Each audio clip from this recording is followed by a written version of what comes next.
Closure properties of regular language में हम देख रहे हैं कॉम्प्लीमेंट ऑपरेशन। किसी भी रेगुलर लैंग्वेज का कॉम्प्लीमेंट अगर हम कर रहे हैं तो उसका जो रिजल्टेंट होगा वो भी हमेशा रेगुलर होगा। इसे समझने के लिए मैं एक एग्जांपल लेती हूँ। मान लीजिए हमारे पास एक लैंग्वेज है ए पॉजिटिव क्लोजर, ये रेगुलर में आता है और इसका हम टीएफए डिज़ाइन करते हैं।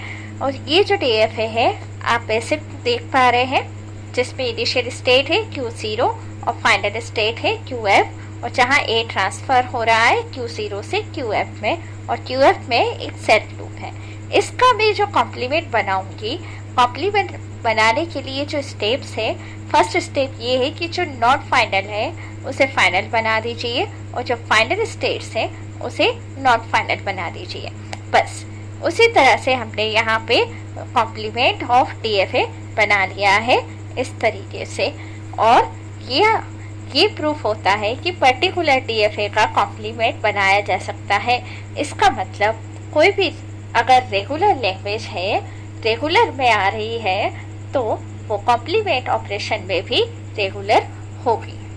ओके, तो इसे कह सकते हैं कि regular language are closed under complement operation. और इसे हम इस तरीके से भी डिफाइन कर सकते हैं कि पर्टिकुलर लैंग्वेज जो हमारी रेगुलर हो, उस रेगुलर लैंग्वेज का जो कॉम्प्लीमेंट होगा वो एप्सिलॉन हैस्ट्रिक माइनस एल के बराबर होगा।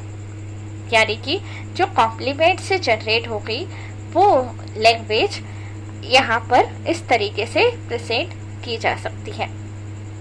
जैसे कि यहाँ जो लैंग्वेज थी ए पॉजिटिव क्लोजर, और पॉजिटिव क्लोजर में जो स्ट्रिंग जनरेट होगी वो एप्सिलॉन के बगैर जनरेट होगी।